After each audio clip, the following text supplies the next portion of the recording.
douzaine de lutins explorateurs fut bien étonné devant la beauté du paysage.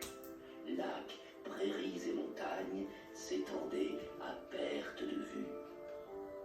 Mais les jours passant, ils durent vite déchanter devant les changements de climat. D'abord, ce fut l'été.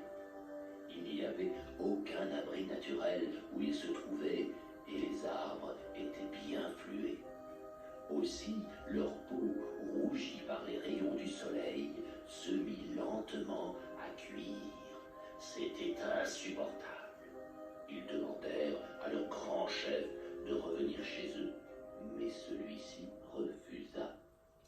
Puis, à l'automne, il se mit à pleuvoir, et toujours rien pour se mettre au sec. Les gouttes de pluie passaient au travers des buissons où ils avaient trouvé refuge. De plus, les chèvres sauvages, très nombreuses dans la région, grignotaient les derniers restes de verdure des branches, rendant la cachette des lutins encore plus humide et inconfortable. Tous les lutins furent enrhumés, puis bientôt grippés.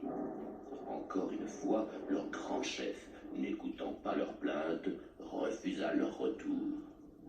Pour couronner le tout, l'hiver et la neige arrivèrent de façon précoce. Les grands champignons, qui parfois servaient de toit aux lutins, disparurent en un clin d'œil.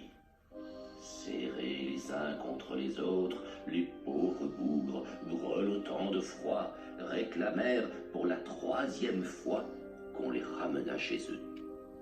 Le grand chef des lutins, très ennuyé par la mauvaise tournure des événements, alla voir le créateur de l'univers et lui demanda fort poliment d'inventer un arbre qui puisse abriter en toute saison sa colonie de lutins terriens. Alors, le créateur imagina le sapin. C'était un arbre extraordinaire. Il était de haute taille, avec des branches larges et épaisses qui avançaient en courbe vers le bas et protégeaient ainsi des ardeurs du soleil estival. En hiver, le sapin ne perdait pas ses feuilles. La pluie et la neige ne faisaient que glisser sur lui, laissant le sol sec au pied du tronc. En plus de tout cela, les animaux, repoussés par l'odeur de sa résine, n'aimaient pas manger les aiguilles de ses branches. Ah, quel arbre extraordinaire! Partout où ils le pouvaient, les sapins se mirent à pousser. Les lutins purent enfin se protéger durant les 4 saisons de l'année.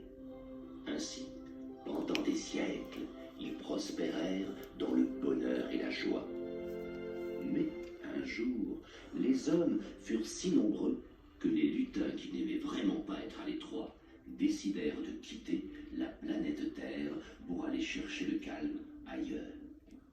Depuis ces temps anciens, les lutins ont définitivement disparu, et seuls les sapins sont toujours là. De nos jours, ils servent aux hommes à fabriquer leurs chalets, des ponts, des meubles